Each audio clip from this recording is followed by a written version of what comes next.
Hello. ચિન્મયાનંદજીએ કહ્યું છે કે કુટુંબની એકતા ટકી રહે, કુટુંબની એકતા ટકાવવા માટે આપણે ખૂબ જ મહેનત કરવી જોઈએ. શ્રીમદ ભગવદ ગીતા એમાં લખ્યું છે કે કુળનો નાશ થતા સનાતન કુળ ધર્મનો નાશ થાય છે. ધર્મનો નાશ થતા સમગ્ર કુળને અધર્મમાં ડૂબવું પડે છે. અનિષ્ટની શરૂઆત થાય છે ત્યારે સમગ્ર કુળનો નાશ થાય છે. મિત્રો, શુક્ર નીતિમાં કહ્યું છે કે જે કુળને કુમાર અવિવેકી છે ને એ કુળનું વહેલામાં વહેલી તકે પતન થાય છે.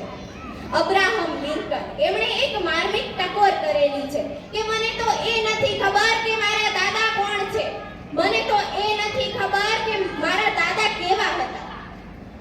મને સૌથી વધારે જાણવાની ઉત્સુકતા એ છે કે એમનો પૌપુત્ર શું બનશે.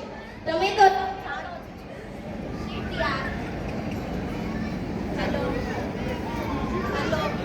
પેલું લઈ લે, પેલું લઈ લે.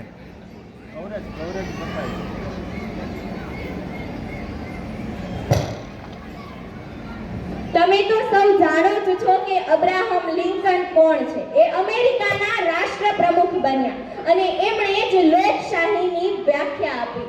આ ઉપરથી કહી શકાય કે સંસારમાં કુળની પ્રતિભા ત્યાં સુધી પ્રસિદ્ધ છે જ્યાં સુધી ગુણ છે.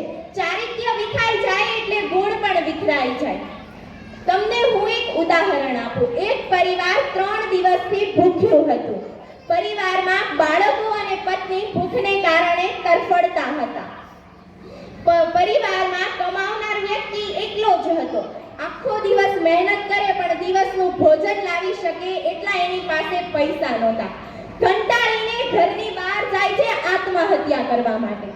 થોડા જ સમયમાં એ માણસ સંસારમાંથી વિદાય લેવાનો છે. આ માણસ એ વિદાય લેવાનો હતો. એવામાં એક બીજા માણસે એના ખભા પર હાથ મૂકીને કહ્યું કે ભાઈ, તું શું કામ આટલી અદ્ભુત જિંદગી તને ભગવાને આપી છે અને તું આત્મહત્યા કરીને શા માટે વેડફે છે. ત્યારે એ માણસે રડતા રડતા પોતાની બધી જ મુશ્કેલીઓ વર્ણવી અને એ સામેવાળા માણસે તેને પૈસા આપ્યા અને કીધું કે જા તું ઘરે જઈને પહેલા ભોજન લઈ લે. ત્યારથી એ માણસે નક્કી કર્યું કે આજથી કોઈ પણ દુખી માણસને જો પૈસાની જરૂર હશે ને તો હું એક દાન પેટી મૂકીશ, એની અંદર પૈસા નાખીશ. આ પેટીની અંદર સજ્જન એટલે કે પૈસાવાળા માણસો છે, પૈસા પણ નાખશે. જેને પૈસાની જરૂર હશે આમાંથી લઈ લેશે. અને એ માણસ જાપાનના પ્રસિદ્ધ લેખક એવા શિનિચી ઇગુચી હતા. મિત્રો, હું એક પુસ્તક પરબ કરીને ટ્રસ્ટ ચલાવું છું. આની અંદર અમે બધાને જ ફ્રીમાં પુસ્તકો વાંચવા આપીએ છીએ.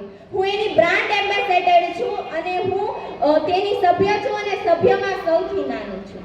આ પુસ્તક પરબની તમને હું થોડી ડિટેલ્સ આપી દઉં. આ પુસ્તક પરબ મોટા વરાછા ઓક્સિજન પાર્ક પાસે ચાલે છે. દર મહિનાના પહેલા રવિવારે અમે પુસ્તકો પાથરીને બેસીએ છીએ. અમે જ્યારે પુસ્તકની શરૂઆત કરી હતી ને ત્યારે મારી પાસે 50 જેટલા પુસ્તકો હતા, પણ આજે અમારી પાસે 20,000 જેટલા પુસ્તકો છે. અને આ બધા જ પુસ્તકો મને દાતાશ્રી તરફથી મળેલા છે. તમે જો યુપીએસસી ની એક્ઝામ આપતા સ્ટુડન્ટો માટેના પુસ્તક છે, ગાંધીજીના તો બહુ જ બધા પુસ્તક છે, વાર્તાના છે, નોવેલ્સો છે. અમારી પાસે બહુ બધી જાતના પુસ્તકો છે. જો તમે આમાંથી પુસ્તક વાંચવાના શોખીન હોવ ને તો દર મહિનાના પહેલા રવિવારે મોટા વરાછા ઓક્સિજન પાર્ક પાસે 8 થી 11 માં તમે આવી શકો છો. તમે તમારી પાસેથી એક પણ પૈસા લેવામાં નહીં આવે અને તમને ફ્રીમાં પુસ્તકો આપવામાં આવશે વાંચવા માટે. મિત્રો, માટીના માટલાની કિંમત અને પરિવારની કિંમત એ લોકો જ જાણે છે જે તેને બનાવે છે. આ દુનિયાની અંદર પિતા જેવો કોઈ સલાહકાર નથી. માતાની છત્રછાયાથી દુનિયા પણ નાની છે. ભાઈ જેવો કોઈ ભાગીદાર નથી. બેન જેવી કોઈ શુભચિંતક નથી અને આ વડીલો જેવા કોઈ ચિંતા કરનાર નથી. એવો જ અમારા કેરિયાચાડ પરિવાર જેવો આ દુનિયામાં બીજો કોઈ પરિવાર નથી. આપણે એકવાર અઢળક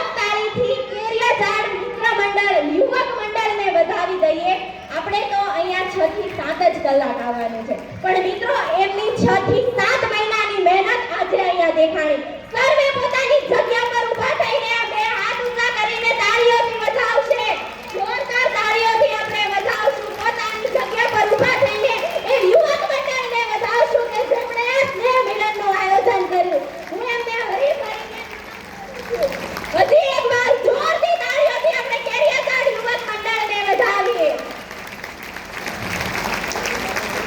અંતે હું એટલું જ કહીશ કે પરિવારને કેમેરામાં ભેગું રાખીને બતાવવું તો ખૂબ જ અઘરું છે, પણ ભેગું રાખીને જીવન જીવવું ને એ ખૂબ જ અઘરું છે.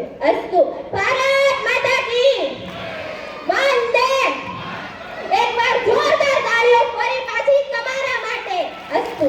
વાહ, જોરદાર તાળીઓના ગડગડાટ જોડે પુષ્ટિને વધાવો. ખૂબ સુંદર મજાના પરિવાર વિશેના પોતાના વિચારો